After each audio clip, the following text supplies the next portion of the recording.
Você já usou a frase "não dê pérolas aos porcos" para justificar o fim de uma amizade, o afastamento de um familiar, ou simplesmente para se sentir silenciosamente superior a alguém que não deu valor ao seu conselho?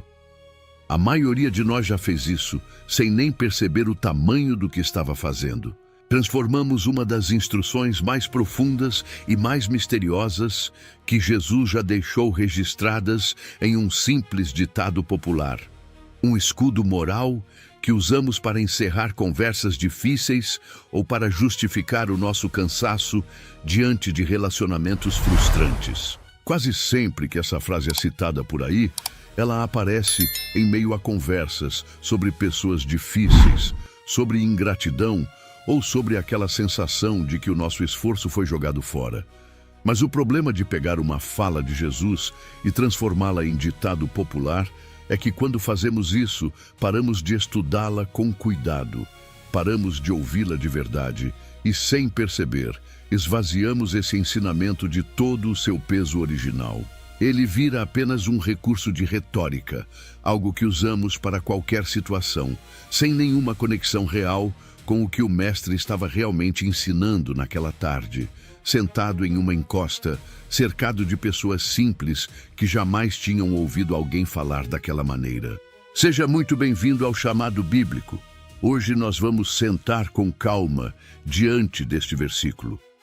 Vamos entrar dentro dele devagar, olhar com atenção para o que Jesus estava realmente dizendo, para quem ele estava dizendo, e compreender por que essa instrução tão específica foi colocada exatamente onde foi colocada dentro do Sermão do Monte.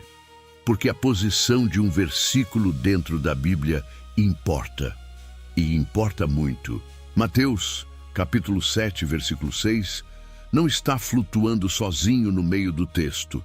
Ele está dentro de um sermão que tem uma arquitetura interna quase perfeita, onde cada parte se conecta com o que vem antes e com o que vem depois. E quando você enxerga onde esse versículo está encaixado, todo o seu significado muda diante dos seus olhos. Antes de olharmos para o contexto maior, precisamos parar diante das palavras originais, porque elas escondem detalhes que a nossa leitura apressada costuma simplesmente ignorar. O versículo começa falando sobre o que é santo. No grego em que esse texto foi originalmente escrito, a palavra utilizada ali é hagion, que vem do termo hagios, e que significa sagrado, separado para Deus, dedicado a um propósito divino. Não é simplesmente algo bom, útil ou valioso no sentido comum da palavra. É algo que carrega uma qualidade inteiramente diferente, porque foi destinado a uma finalidade específica dentro do plano de Deus. Para a multidão que ouvia Jesus naquele dia, em um contexto totalmente judaico, essa palavra carregava uma memória pesada e profunda. Ela lembrava imediatamente o templo, as ofertas, os utensílios sagrados e tudo aquilo que pertencia exclusivamente ao espaço de Deus e que jamais podia se misturar com o que era comum ou impuro. Quando Jesus diz, "Não deis o que é santo aos cães", ele escolhe uma palavra cujo peso aquela multidão conhecia muito bem. Eles viviam sob uma distinção rigorosa entre o sagrado e o profano. E isso era central em toda a vida religiosa daquele povo. Agora, pense com calma na figura dos cães. No primeiro século, dentro do contexto judaico, o cão não era aquele animal de estimação dócil que temos hoje dentro de nossas casas, dormindo no sofá, recebendo carinho e comida na hora certa. Naquela época, o cão era um animal de rua, errante, perigoso e considerado impuro segundo a lei. Ele era associado diretamente à contaminação. Em diversos textos do Antigo Testamento, a palavra cão aparece como uma metáfora para descrever alguém que está fora da aliança, fora da comunidade, fora da proteção das leis que Deus tinha dado ao seu povo. O apóstolo Paulo, mais tarde, na carta aos Filipenses, capítulo 3, versículo 2, usaria essa mesma palavra com uma força impressionante, ao escrever: acautelai-vos dos cães. Essa não era uma expressão suave. Era um alerta sério, deliberado, pesado. Então, a primeira imagem que Jesus constrói é muito clara para quem o ouvia. Não ofereça o que é sagrado, o que pertence ao templo e a Deus, para quem não tem nenhuma capacidade, nenhuma disposição, nenhum contexto interno para reconhecer aquilo como algo sagrado. Em seguida, Jesus apresenta a segunda imagem. Nem lanceis as vossas pérolas aos porcos. E aqui existe uma inversão fascinante, que quase todos os comentários que circulam por aí acabam ignorando. Na primeira parte do versículo, o que é entregue é sagrado e quem recebe é impuro. Na segunda parte, o que é entregue é extremamente valioso e quem recebe é simplesmente indiferente. São dois problemas diferentes, embalados dentro da mesma instrução. No mundo antigo, a pérola era considerada uma das coisas mais preciosas e mais raras que existiam. O próprio Jesus usaria essa mesma imagem mais tarde, em Mateus, capítulo 13, versículo 46, ao descrever o reino dos céus como uma pérola de grande valor, que ao ser encontrada por um mercador, o faz vender tudo o que possui só para poder comprá-la. A pérola ali não é apenas algo caro. Ela representa um valor absoluto. Um valor capaz de reorganizar toda a vida de quem consegue, de fato, reconhecê-lo. O porco, por sua vez, assim como o cão, era um símbolo clássico de impureza dentro do contexto judaico. Mas existe uma diferença crucial entre o cão e o porco, dentro da metáfora que Jesus está construindo com tanto cuidado. O cão pode ser agressivo, pode atacar. O porco, por outro lado, simplesmente não possui o equipamento necessário para reconhecer o valor de uma pérola colocada diante dele. Ele olha para a pérola e não enxerga uma joia. Ele enxerga apenas algo que não pode comer, algo sem nenhuma utilidade prática para ele. Não existe malícia no porco. Existe, isso sim, uma incapacidade estrutural de percepção. E perceba a profundidade desse detalhe. Jesus está nos mostrando dois problemas de natureza completamente diferente. O primeiro é o problema de oferecer o que é sagrado para quem vai profaná-lo de forma ativa. O segundo é o problema de oferecer o que é precioso para quem simplesmente não tem condições de notar que recebeu algo de valor. Mas o versículo não termina por aí. Jesus encerra com uma imagem que normalmente as pessoas pulam quando repetem essa frase como simples ditado popular, mas que é justamente o ponto em que a instrução revela a sua maior profundidade.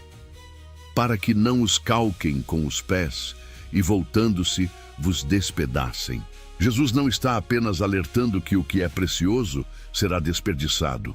Ele está revelando uma consequência direta e perigosa para quem faz essa oferta no momento errado, para a pessoa errada, da forma errada. Os porcos pisoteiam as pérolas na lama e logo em seguida, enfurecidos por não terem recebido comida de verdade, eles se voltam contra quem ofereceu aquilo. Isso muda completamente a forma como costumamos usar essa passagem no dia a dia. Normalmente, as pessoas repetem, não lanceis pérolas aos porcos, com a intenção de proteger a pérola, ou seja, para evitar o desperdício de algo valioso. Mas Jesus não está focado principalmente na perda da pérola. Ele está focado no que vai acontecer com você depois que a sua pérola for desprezada. A inversão aqui é pesada e profundamente realista. Você oferece algo que considera precioso, um conselho sincero, a sua vulnerabilidade, a sua história de fé é rejeitado, e essa rejeição não fica neutra. Ela se transforma em hostilidade, e essa hostilidade se volta diretamente contra você. Para entender por que isso acontece, precisamos olhar para o lugar exato onde esse versículo está inserido dentro do Sermão do Monte. Mateus, capítulo 7, versículo 6, Aparece logo depois de uma das passagens mais famosas, mais citadas e, ao mesmo tempo, mais mal compreendidas de toda a Bíblia, a instrução sobre não julgar. Em Mateus, capítulo 7, versículos 1 a 5, Jesus diz: "Não julgueis, para que não sejais julgados." Assim como a frase sobre as pérolas, essa instrução sobre julgamento também entrou no vocabulário popular, de uma forma que esvaziou completamente o seu sentido original. Ela virou o argumento definitivo para encerrar debates, para evitar qualquer tipo de discernimento e para tratar toda e qualquer forma de avaliação moral como se fosse pura hipocrisia. No entanto, se lermos o texto com atenção, vamos perceber que Jesus não está abolindo a nossa capacidade de discernir. Ele está abolindo o julgamento hipócrita, aquele julgamento cego que enxerga o cisco no olho do irmão, mas é incapaz de notar a trave gigante que está no próprio olho. Jesus encerra esse raciocínio no versículo 5, dizendo: "Então verás claramente para tirar o cisco do olho do teu irmão." Em outras palavras, depois que você limpa a sua própria visão, retirando a trave da hipocrisia e do orgulho, você se torna apto para enxergar com clareza. E enxergar com clareza é, por definição, exercer o discernimento. Sendo assim, o versículo 6 não é um contraste nem uma quebra de assunto em relação ao que veio antes. Ele é uma continuação direta. Ele é a resposta exata para a pergunta que o versículo anterior deixa em aberto. Depois que você limpa a sua própria visão e passa a enxergar com clareza, o que você faz com esse discernimento? A resposta de Jesus é simples: use-o. Ele não está dizendo que você nunca deve falar, nunca deve compartilhar a sua fé, nunca deve ensinar. Ele está ensinando que ter um discernimento limpo inclui saber exatamente quando falar, com quem falar e o que oferecer em cada situação específica. A própria instrução de não lançar pérolas aos porcos já é, em si, uma exigência prática de discernimento. Você precisa avaliar a situação antes de agir. E para fazer essa avaliação, primeiro você precisa enxergar com clareza. Tudo isso forma uma unidade lógica admirável. Primeiro você limpa a sua própria visão. Depois, você usa essa visão limpa para discernir o que cada situação realmente exige de você. Existe, porém, uma conexão ainda mais impressionante, que se revela quando olhamos para os versículos logo depois. Em Mateus, capítulo 7, versículos 7 e 8, encontramos a famosa instrução: "Pedi e dar-se-vos-á, buscai e achareis, batei e abrir-se-vos-á." Essa é uma das passagens mais conhecidas de Jesus sobre a oração, sobre a busca espiritual e sobre a imensa disponibilidade de Deus para com aqueles que o procuram de coração sincero. Mas você já se perguntou por que essa instrução sobre a oração aparece logo depois da ordem de não dar pérolas aos porcos? Isso não é coincidência de arranjo do texto. É uma lógica narrativa e teológica perfeita. Pense comigo. Se você não pode oferecer o sagrado de qualquer maneira, de forma indiscriminada, e se nem sempre é fácil discernir sozinho qual é a hora certa, o lugar correto e a pessoa adequada para receber uma palavra, o que você deve fazer diante dessa dificuldade? Você pede, você busca, você bate a porta. Jesus coloca a instrução sobre a necessidade de discernimento logo antes da instrução sobre a nossa total dependência de Deus. Ele faz isso porque o discernimento que o versículo 6 exige de nós não é algo que possamos fabricar sozinhos, com a nossa própria inteligência ou com a nossa própria astúcia humana. É algo que precisamos receber diretamente do alto. Trata-se de uma construção teológica muito bem pensada, embalada em versículos consecutivos. Não julgue de forma hipócrita, use o seu discernimento limpo, e quando o discernimento for difícil e você não souber o que fazer, peça a Deus, porque Ele responde. Diante disso, precisamos entrar agora em um terreno que poucos estudos costumam tocar com a devida profundidade. Quem são, afinal, os cães e os porcos de quem Jesus está falando? A leitura mais fácil e a mais comum é transformar essas palavras em categorias fixas de pessoas. Sob essa ótica simplista, os cães seriam aqueles que se opõem ativamente ao Evangelho. Os porcos seriam os que não têm nenhuma capacidade espiritual. E o versículo se transformaria em um manual frio para rotular as pessoas ao nosso redor e tratá-las conforme essa classificação. O problema é que essa leitura cria contradições teológicas muito sérias quando confrontada com outros ensinamentos do próprio Jesus dentro do mesmo Evangelho de Mateus. No capítulo 15 de Mateus, nos versículos 22 a 28, encontramos a conhecida história da mulher cananeia. Ela se aproxima de Jesus, implorando pela cura de sua filha, que estava endemoniada. Jesus, a princípio, responde de um jeito surpreendente e duro, dizendo que não é correto tirar o pão dos filhos e lançá-lo aos cachorros. Ele usa exatamente a mesma imagem do cão. Parecia, à primeira vista, uma recusa definitiva, baseada em uma categoria de exclusão. Mas a história não termina ali. A mulher responde com uma sabedoria e uma humildade extraordinárias, e Jesus, vendo aquilo, reconhece a grandeza da sua fé e cura a sua filha imediatamente. O que aconteceu naquele encontro? Jesus não estava usando um rótulo de exclusão permanente. Ele estava testando, revelando algo profundo sobre a fé, sobre a persistência e sobre como alguém que teoricamente estava fora da categoria de quem recebe pode atravessar qualquer barreira pela qualidade e pela sinceridade da sua resposta. Essa passagem lança uma luz totalmente nova sobre Mateus 7:6. As categorias de cão e porco não são rótulos eternos colados na testa de ninguém. São descrições de estados temporários, de disposições do coração e de posições momentâneas em relação ao que é sagrado e ao que é precioso. E estados podem mudar, disposições podem se transformar, posições podem ser inteiramente revistas.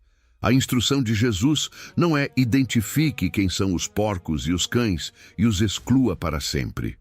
A instrução real é: seja sensível ao que a situação atual e a disposição presente da pessoa exigem de você.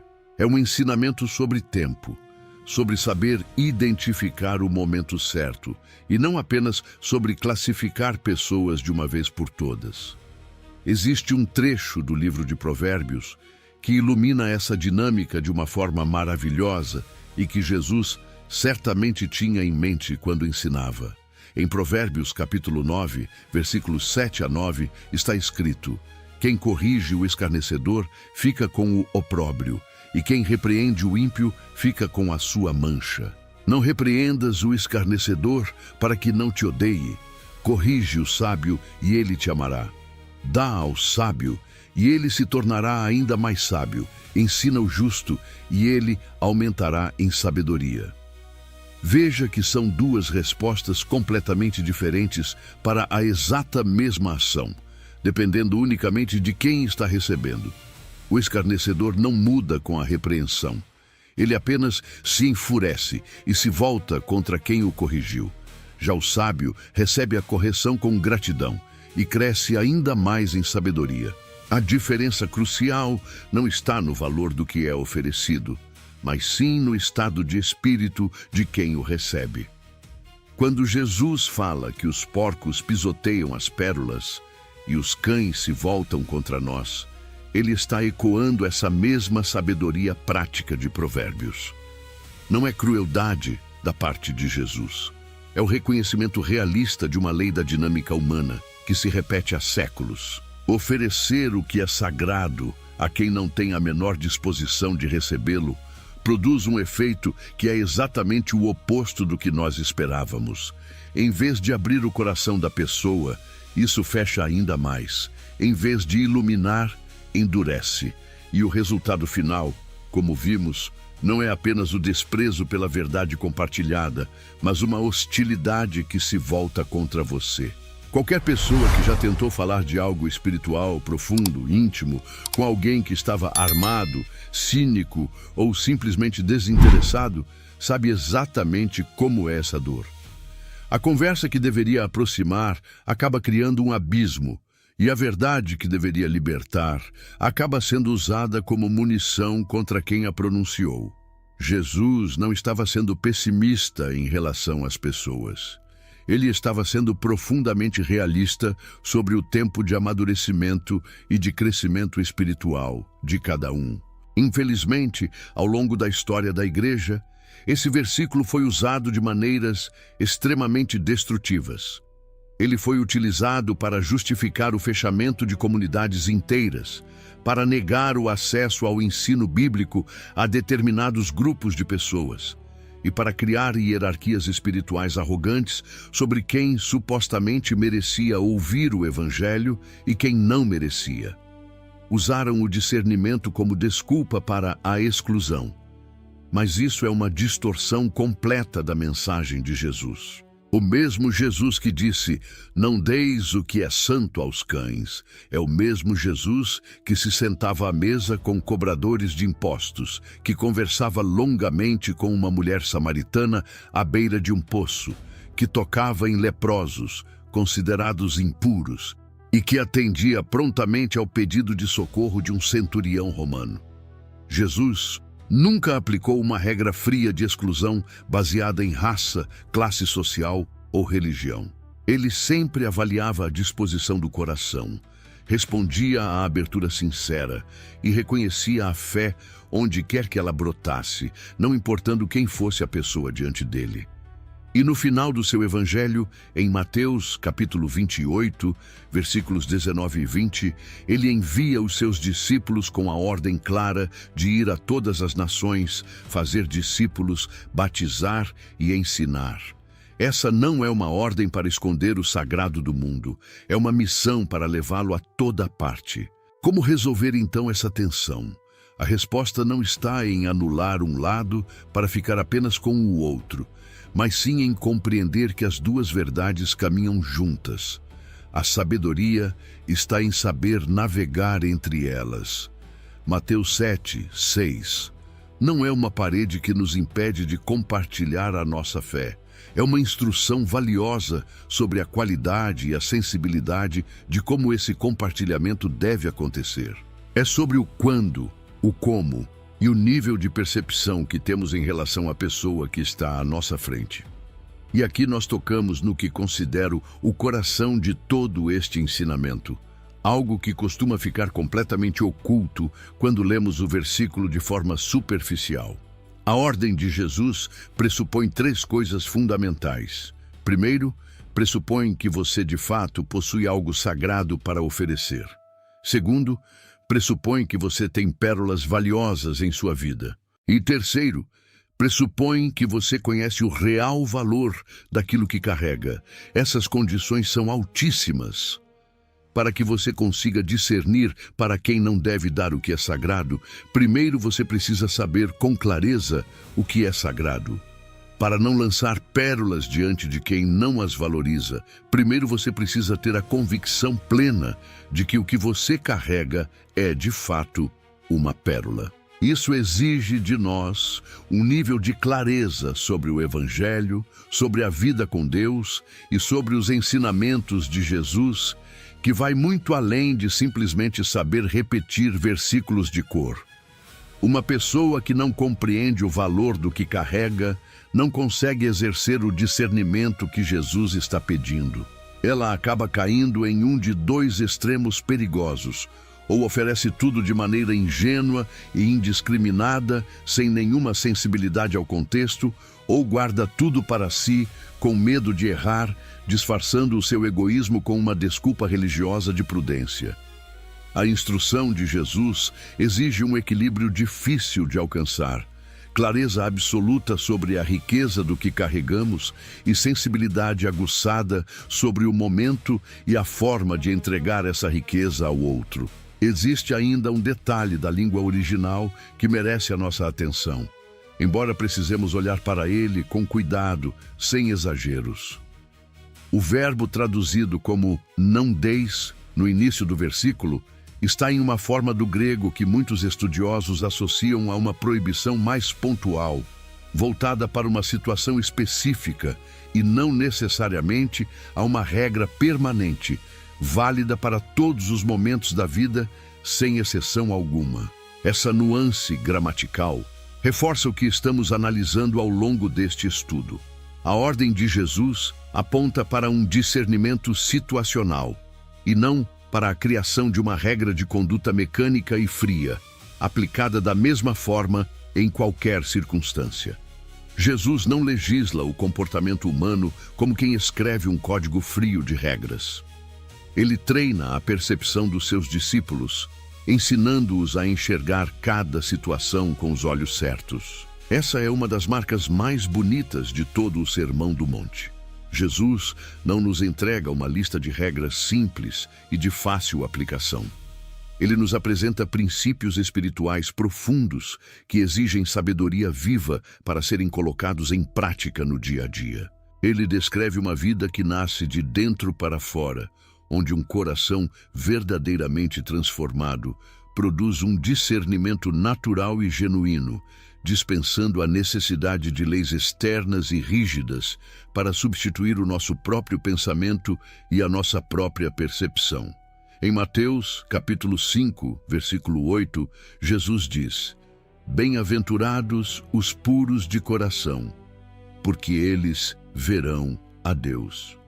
A pureza do coração está diretamente conectada à nossa capacidade de enxergar com clareza, discernir corretamente, compreender o que o momento pede de nós. Tudo isso é fruto de um coração que já foi limpo da trave da hipocrisia. É praticamente impossível ter um discernimento espiritual afiado quando as nossas próprias motivações internas estão confusas e cheias de interesses egoístas. Essa mesma sabedoria sobre o tempo certo das coisas ecoa por toda a Escritura. Em Eclesiastes, capítulo 3, versículo 7, o sábio Salomão já nos ensinava que existe tempo de calar e tempo de falar. A verdade em si não muda, mas a capacidade humana de recebê-la varia bastante, de momento para momento. O apóstolo Paulo entendeu isso com muita clareza. Em 1 Coríntios, capítulo 3, versículos 1 e 2, ele escreve que teve que alimentar aquela igreja com leite espiritual e não com alimento sólido, porque eles ainda não estavam maduros o suficiente para recebê-lo. Paulo não estava criando uma elite espiritual, nem escondendo o conhecimento de propósito. Ele estava sendo, isso sim, pastoralmente sensível ao estágio de maturidade em que aquelas pessoas se encontravam naquele momento. E em Colossenses, capítulo 4, versículo 6, ele nos deixa este conselho prático: "Seja o vosso falar sempre com graça, temperado com sal, para que saibais como deveis responder a cada um." Veja bem, responder a cada um de forma individual e não dar a mesma resposta padronizada para todo mundo, sem nenhuma distinção. A forma como o sagrado é compartilhado importa tanto quanto o conteúdo daquilo que está sendo dito. Compartilhar a verdade sem nenhum discernimento não é um ato de generosidade, é uma imprudência espiritual com aquilo que é precioso. Agora, precisamos encarar a verdade mais desconfortável de todo este estudo. E ela é difícil não porque seja complicada de entender, mas porque exige de nós uma honestidade muito grande. Por que será que nós, tantas vezes, insistimos em lançar as nossas pérolas diante de quem visivelmente não está pronto para recebê-las? Muitas vezes, a resposta não é a ingenuidade, é a nossa profunda necessidade de aprovação. Quando compartilhamos algo muito valioso do nosso coração ou da nossa fé com alguém que não quer ouvir e essa pessoa nos rejeita, a dor que sentimos não vem apenas do desperdício da verdade, A dor real vem do fato de que uma parte de nós queria ser reconhecida por carregar algo tão nobre. Queríamos a validação do outro. Queríamos que ele enxergasse o quanto somos espirituais, sábios ou maduros. E quando o outro não enxerga isso, a nossa tentação é insistir. Continuamos falando, argumentando, lançando ainda mais pérolas, na esperança de que o outro finalmente nos reconheça e nos valide. Ao fazer isso, criamos um ciclo destrutivo que caminha exatamente na direção oposta àquela que desejamos. Quanto mais você força a entrega de uma verdade para quem não quer ouvi-la, mais o coração daquela pessoa se fecha e se arma contra você. E no fim, a hostilidade que surge não é apenas contra a mensagem, mas contra você pessoalmente. Isso não é um castigo de Deus, é uma consequência natural. Uma verdade entregue sob pressão, no momento errado, em um solo que ainda não foi preparado, não apenas deixa de produzir frutos, como ainda compacta e endurece a terra, tornando muito mais difícil que qualquer semente germine ali no futuro. É uma perda dupla para quem ofereceu, que sai machucado, e para quem poderia ter recebido aquela mesma semente de forma mais suave e mais frutífera em um momento diferente da vida, com mais tempo e mais delicadeza. O discernimento que Jesus nos pede serve para proteger o que é sagrado, mas serve também para proteger a oportunidade futura de aquela mesma pessoa receber a verdade quando o seu coração finalmente estiver pronto. É um ato de profunda misericórdia e não de exclusão. Há uma outra parábola de Jesus, em Mateus capítulo 13, que ilustra essa mesma verdade por outra perspectiva. A parábola do semeador. A semente é lançada em 4 tipos diferentes de solo. Apenas o quarto solo, a terra boa, produz frutos, enquanto os outros 3 não têm as condições necessárias para sustentar a semente até o fim.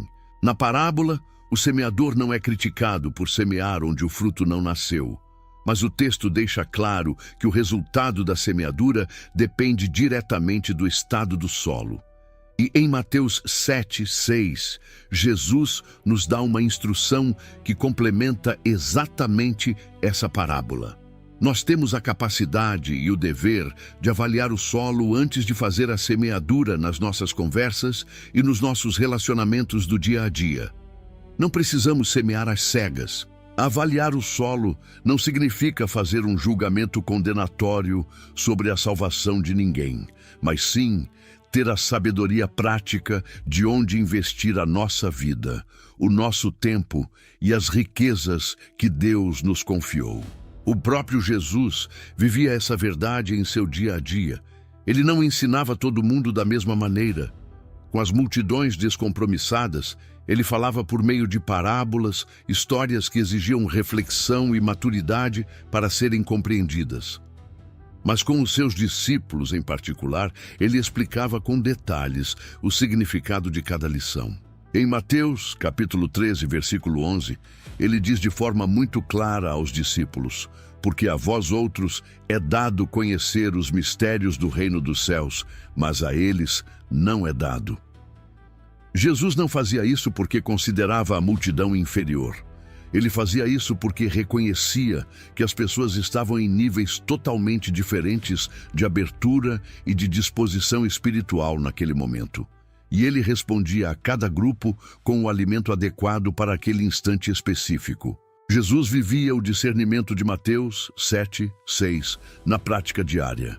Ele calibrava a sua entrega, sabia quando silenciar e quando falar, mas nunca fechou a porta para quem se aproximava dele com um coração verdadeiramente sedento e sincero. Esse equilíbrio é o coração de todo o ensinamento que estamos estudando hoje. Precisamos agora trazer tudo isso para a nossa realidade prática. Existem muitas situações em que continuamos insistindo em relacionamentos desgastantes ou em discussões religiosas que parecem não ter fim, porque parar nos parece falta de fé, covardia ou como se estivéssemos desistindo da salvação daquela pessoa. Sentimos aquela culpa que sussurra por dentro. Quem sou eu para decidir que essa pessoa ainda não está pronta? E essa pressão nos mantém presos em um ciclo doloroso de oferecer, ser rejeitado, sair ferido e voltar a oferecer tudo de novo, alimentando a ilusão de que da próxima vez será diferente. Jesus não chama esse ciclo de fé, ele chama isso de falta de discernimento. Fé e discernimento nunca foram opostos. Um coração que confia plenamente em Deus não precisa forçar o tempo das coisas. Quem tem fé de verdade não precisa insistir no momento errado, por medo de que o momento certo nunca vá chegar. Ter fé também significa ter a capacidade de esperar, de se retirar estrategicamente, de investir em outros solos enquanto aquela terra específica ainda está endurecida. Significa reconhecer com humildade que o trabalho profundo de preparar e transformar o coração de alguém pertence exclusivamente ao Espírito Santo de Deus, e não ao nosso esforço humano, nem à nossa capacidade pessoal de persuasão. Isso não é passividade, nem omissão. É cooperar com o tempo de Deus, em vez de lutar teimosamente contra ele. Paulo descreve essa parceria de forma muito bonita em 1 Coríntios, capítulo 3, versículos 6 e 7. Eu plantei, Apolo regou, mas Deus deu o crescimento. De modo que nem o que planta é alguma coisa, nem o que rega, mas Deus que dá o crescimento. O nosso papel se limita a plantar e a regar, no tempo e no solo adequados. O milagre da vida e do crescimento espiritual vem unicamente de Deus. Todo o Sermão do Monte, que se inicia com as bem-aventuranças e se encerra com a poderosa metáfora das duas casas, uma construída sobre a rocha estável e a outra sobre a areia movediça, é um convite a uma vida que nasce de dentro para fora, guiada pela verdade e pela sinceridade do coração e não pelas aparências externas. E essa mesma verdade se aplica diretamente à forma como compartilhamos o que é sagrado. Se você insiste em despejar as suas pérolas de maneira indiscriminada, não por amor genuíno, mas pelo desejo de ser aplaudido e reconhecido como alguém que carrega grandes verdades espirituais, você está construindo a sua casa espiritual sobre a areia. O seu gesto pode até parecer muito piedoso por fora, mas a motivação por trás dele está corrompida. Por outro lado, quando você guarda o que é sagrado com sabedoria, esperando com paciência pelo momento oportuno e respeitando o nível de abertura que a situação real apresenta, você está sendo profundamente fiel ao que recebeu de Deus. Você não está escondendo a verdade por covardia. Você está protegendo essa verdade para entregá-la no momento em que ela possa, de fato, florescer. A diferença por fora pode parecer pequena, mas a diferença na raiz espiritual é enorme. Jesus, com este único versículo, corrige dois erros simétricos que costumamos cometer com frequência. O primeiro erro é o da abertura indiscriminada. É aquela postura que acredita que a quantidade de palavras pode compensar a falta total de discernimento e de sensibilidade. É o erro de querer empurrar o evangelho de forma agressiva e inconveniente, sob a falsa ideia de que o problema nunca está no nosso método ou no nosso tempo, mas sempre na dureza do coração do outro. O segundo erro, igualmente perigoso, é o do fechamento egoísta. É usar a desculpa do discernimento como um escudo conveniente para nunca compartilhar nada com ninguém, mantendo as riquezas de Deus guardadas em uma caixa forte, protegidas de qualquer risco de rejeição, sob o pretexto de que ninguém está pronto para ouvir. Jesus não nos oferece um extremo para nos livrar do outro. Ele nos aponta para o caminho do meio, um caminho estreito que exige muito mais de nós do que qualquer um dos dois atalhos fáceis. Exige que estejamos atentos, que saibamos ler as situações com sabedoria e que estejamos verdadeiramente presentes e sensíveis para perceber a real abertura de quem está diante de nós. exige termos uma clareza tão grande sobre o valor do que carregamos, que saibamos exatamente quando abrir as mãos para entregar e quando mantê-las fechadas para aguardar o tempo certo. Isso é discernimento. E o discernimento é apontado em todo o Novo Testamento como um dos frutos mais belos de uma vida guiada pelo Espírito Santo. Em Filipenses, capítulo 1, versículo 9, o apóstolo Paulo faz esta oração maravilhosa: e peço isto, que o vosso amor abunde mais e mais em conhecimento e em todo o discernimento. Veja que combinação perfeita. Um amor que cresce acompanhado de conhecimento e de discernimento. Um amor que não é cego, nem ingênuo diante da realidade, mas que enxerga as coisas exatamente como elas são. É isso, em última análise, o que Mateus, capítulo 7, versículo 6, está pedindo de cada um de nós. Não uma postura de frieza, de exclusão arrogante ou de julgamento definitivo sobre a vida de quem quer que seja. O que ele pede é um amor de olhos bem abertos. Um amor que sabe ler o solo, que compreende a diferença entre o tempo de falar e o tempo de calar, entre o momento de oferecer a pérola e o momento de esperar com paciência. Um amor que sabe diferenciar uma abertura sincera de uma zombaria disfarçada de curiosidade. Como diz o sábio escritor de Provérbios, no capítulo 25, versículo 11, como maçãs de ouro em salvas de prata, assim é a palavra dita a seu tempo. A mesma palavra, com o exato mesmo conteúdo, quando dita no momento certo, torna-se uma obra de arte preciosa. Mas quando dita fora do tempo, ela se torna um estorvo, um peso incômodo para quem ouve. Jesus conhecia essa verdade profundamente, viveu-a em cada passo da sua jornada terrena e a resumiu de forma brilhante neste versículo que a maioria de nós repete sem nunca ter parado para refletir sobre o seu real significado. Naquela tarde, diante de uma multidão atenta, sentada na encosta de um monte, sem nenhum dos recursos que temos hoje, Jesus usou imagens fortes e vivas que faziam sentido imediato para quem o ouvia. Em um mundo onde cães e porcos eram símbolos extremos de impureza e de perigo, onde a pérola era um tesouro capaz de mudar o destino de uma vida inteira e onde o sagrado era a realidade central que governava toda a existência daquele povo, ele deixou um alerta que continua válido até os dias de hoje. Ele nos ensinou que a verdade divina precisa ser carregada com clareza, com sensibilidade e com o tipo de atenção que só nasce em um coração que foi purificado de toda a hipocrisia e que aprendeu a depender diariamente de Deus. Por isso, guarde sempre a ordem perfeita deste ensinamento. Primeiro, limpe a sua própria visão para enxergar com clareza. Depois, use essa visão limpa para discernir o tempo certo de falar e de agir. E quando a situação for difícil e o discernimento parecer impossível, não tente resolver tudo na força do seu próprio braço.